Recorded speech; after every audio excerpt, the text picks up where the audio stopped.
Bismillahirrahmanirrahim. Alhamdulillahi rabbil alamin. Wa bihi nasta'in ala amri dunya waddin. Nastaghfiruhu wa nastahdihi wa natubu ilaihi wa natawakkalu alaihi. Wa na'udzu bihi min syururi anfusina wa min sayyiati a'malina. Man yahdihillahu fala mudilla lahu wa huwal muhtad. Wa may yudlil falan tajida lahu waliyyan murshidan wa la hadiya lahu. Asyhadu an la ilaha illallah wahdahu la syarika lah. Wa asyhadu anna sayyidana Muhammadan abduhu wa rasuluh.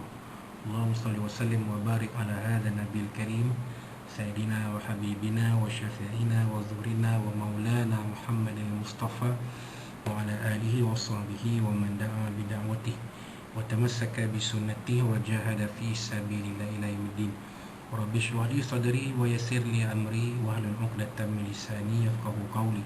Subhanaka la ilma lana illa ma 'allamtana innaka antal alimul hakim wa la hawla wa la quwwata illa billahil azim.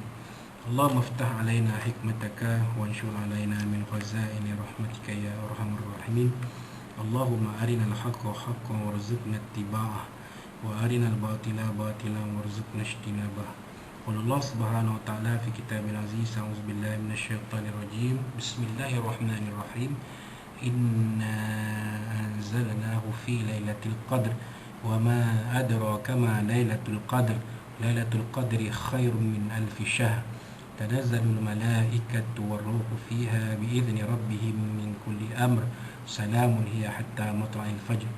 Sadaqallahul azim. Wa qala nabiyuna sayyidina Muhammad sallallahu alaihi wasallam, man qama lailatul qadri imanan wa ihtisaban ghufira lahu ma taqaddama min dhanbihi, aw kama qala Rasulullah sallallahu alaihi wasallam.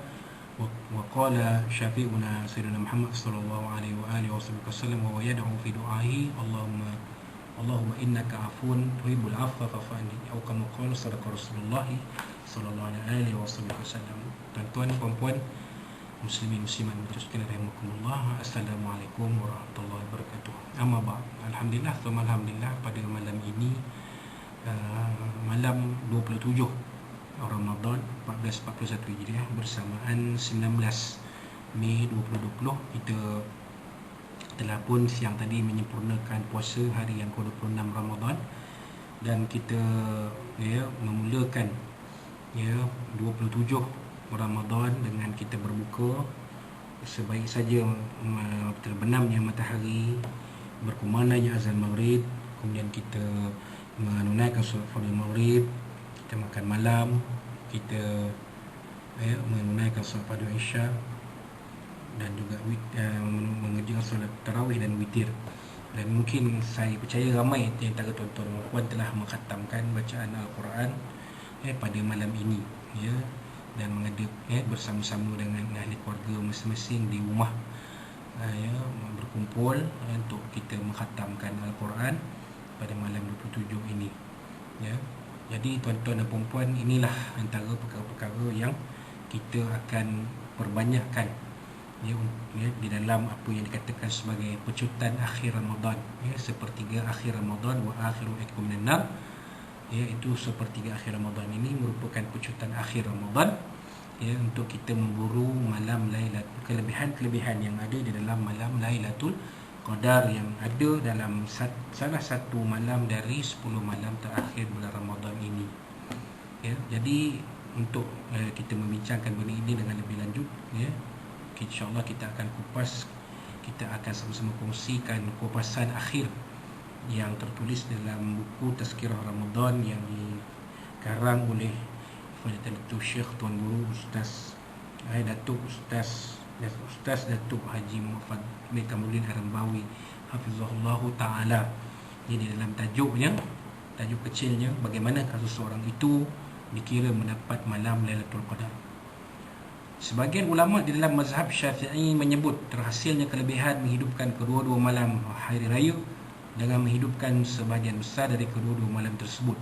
Maka ia dikiaskan dengan Lailatul Qadar, dikira mendapat kelebihan menghidupkan malam Lailatul Qadar dengan menghidupkan sebahagian besar malam tersebut. Manakala sebagian yang lain pula berpendapat dengan menghidupkan hanya seketika dari malam Lailatul Qadar, seseorang dikira telah mendapat kelebihan malam tersebut. Imam Asy-Syafi'i menakalkannya di dalam kitab Al-Um daripada sekumpulan ulama ahli Madinah dengan apa yang menguatkan pendapat tersebut. Jadi maknanya tuan-tuan, apa yang kita buat tadi, sembahyang isyak, sembahyang tarawih, witir, khatam Quran, itu adalah sebahagian daripada, adalah juga dikira kita mencari dan memburu malam Lailatul Qadar, kerana kita menghidupkan malam-malam yang ada pada akhir Ramadan ini. Tetapi yang cantik ni macam kita sebutkan dalam beberapa tazkirah sebelum ni, ialah dengan kita bangkit pada akhir malam, kita mengerjakan solat tahajud, solat tasbih, solat taubat, solat hajat, kita mengalunkan zikir-zikir, selawat-selawat, zikrullah, sebelum kita bersahur. Jadi ini adalah satu benda yang paling baik, yang terbaik. Tetapi seperti mana kita sebutkan tadi, kita kongsikan tadi, sekiranya dapat menghidupkan malam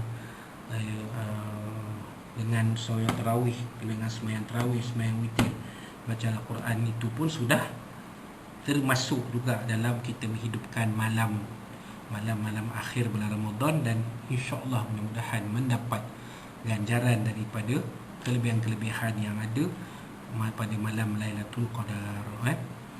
Manakala sebahagian daripada ulama mazhab Syafi'i menakalkan daripada Abdullah bin Abbas radhiyallahu anhu, menghidupkan malam tersebut berhasil dengan bersembahyang isyak secara berjamaah dan berazam untuk mengerjakan sembahyang subuh berjamaah. Ini tuan-tuan, itu pun dapat juga. Maknanya kalau kita tak sempat jam bangun dapat sahur je, tapi kita boleh sembahyang subuh berjamaah, sudah dikira terdapat menghidupkan malam-malam pada bulan Ramadan. Begitulah yang disebutkan tadi. Imam Malik rahimahullah taala berkata dalam kitab Al-Muwatta, balagani anna ibn al-Musayyib qala man syahida al-isya'a lailatul qadr yakni fi jama'ah faqad akhadha bihadhihi minha. Sampai kepadaku bahawa Ibn al-Musayyib berkata, siapa yang mengerjakan solat isyak pada malam Lailatul Qadar secara berjamaah, maka semuanya ia telah mendapat laba daripadanya, yakni malam Lailatul Qadar. Wallahu alam. Begitulah kata ulama-ulama salafus soleh kita berkaitan dengan malam Lailatul Qadar ini. Begitu juga Imam Syafi'i berkata dalam Qaul Qadim, siapa yang mengerjakan sembahyang isyak dan subuh pada malam Lailatul Qadar, maka sesungguhnya ia telah mendapat laba daripadanya. Itu dia tuan-tuan. Macam kita kata tadi lah, maksudnya kalau dapat isyak, tarawih, witir, subuh tu pun dah kira alhamdulillah. Tapi macam saya katakan tadi lah, mungkin kerana mereka sudah mengetahui, seolah-olah yang mengetahui bahawa satu masa nanti, kalau tak zaman mereka, zaman kita sehari ni, kita tak dapat mengambil kelebihan, khususnya kaum muslimin, kita dapat mengambil kelebihan daripada beriktikaf di masjid. Maka kalau dah tidur di rumah ni, tuan-tuan faham-faham lah, dah berbantal, bertilam, jadi tak tahulah boleh jaga tak jaga kumat. Kalau kita beriktikaf di masjid, tidur atas kapet masjid, ada harapan kita boleh bangun pada pukul 4 pagi, kan? Begitu. Jadi mereka kata ulama-ulama silam, ulama-ulama salafus soleh ini dapat kelebihan sembahyang isyak berjamaah dengan subuh berjamaah, itu pun sudah dikira baik. Imam An-Nawawi rahimahullah taala berkata, la yanalu fadlaha illa man alimaha, tidak mendapat kelebihan Lailatul Qadar melainkan bagi orang yang mengetahui malam tersebut. Jadi kalau kebetulan pula malam Lailatul Qadar, alhamdulillah, kita akan dapat kelebihan-kelebihan yang ada pada malam Lailatul Qadar. Az-Zarqashi menyatakan, maksudnya ialah siapa yang meyakini bahawa dia mendapat taufik dari Allah SWT menghidupkan sebulan Ramadan, sekalipun dia tidak mengetahui malam tersebut. Maksud dia, tuan-tuan, kalau kita ni betul-betul bersungguh, kita tak kira daripada malam pertama kita dah buat sampailah malam yang akhir, tak kira lah ada Lailatul Qadar ke tidak ke. Cuma disebut bila sepertiga ke akhir Ramadan itu ialah pecutan akhir Ramadan, maka itulah kita nak pulun all out, supaya kita dapat itqun minan nar, pelepasan daripada api neraka Allah Subhanahu wa taala. Manakala Ibnu Hajar berkata mendapat kelebihan Lailatul Qadar yang sempurna hanya dikhususkan kepada siapa yang mengetahui atau menyedari kehadiran malam tersebut, kerana keistimewaan dapat melihat malam tersebut merupakan satu rahsia dari rahsia Allah SWT. Oleh demikian, siapa yang dapat melihatnya naklah menyembunyikannya. Wallahu a'lam, ni kata Ibnu Hajar. Yang pasal bukannya semua orang yang berkesempatan melihat malam Lailatul Qadar. Pengalaman saya sendiri pun dah siang besok pun tahu. Malam tu semua terpakai orang tidur awal. Yang biasanya ada yang berjaga malam, baca buku, study pada malam itulah. Tiba-tiba habis semua bergelimpangan tidur awal pukul 12. Besok pagi tu baru tahu, Allah, malam tadi Lailatul Qadar, betul habis semua orang tidur. Kenapa? Kerana Lailatul Qadar ini, kalau melihat kepada kata-kata Ibnu Hajar tadi, merupakan rahsia dari rahsia-rahsia Allah SWT. Maka tak semua orang Allah Ta'ala berikan kesempatan untuk bertemu dengan malam Lailatul Qadar.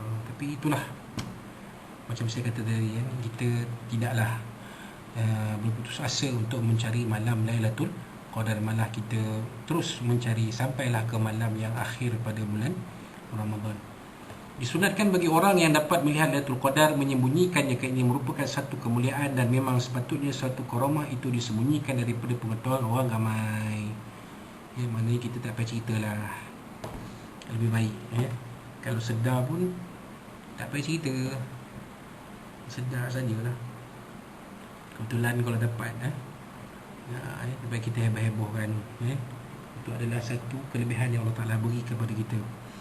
Hendaklah bersungguh-sungguh mengerjakan ibadah pada siangnya sebagaimana malamnya, kerana Lailatul Qadar merupakan khususiah, ini keistimewaan bagi umat Nabi Muhammad SAW yang berkekalan hingga hari kiamat. Tu dia.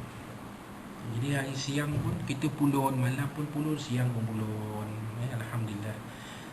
Jadi malam selesai kita buat semayang, baca Quran siang, pada tu siang. Malam tu kita semayang tarawih, witir dan sebagainya, semayang tahajud dan sebagainya.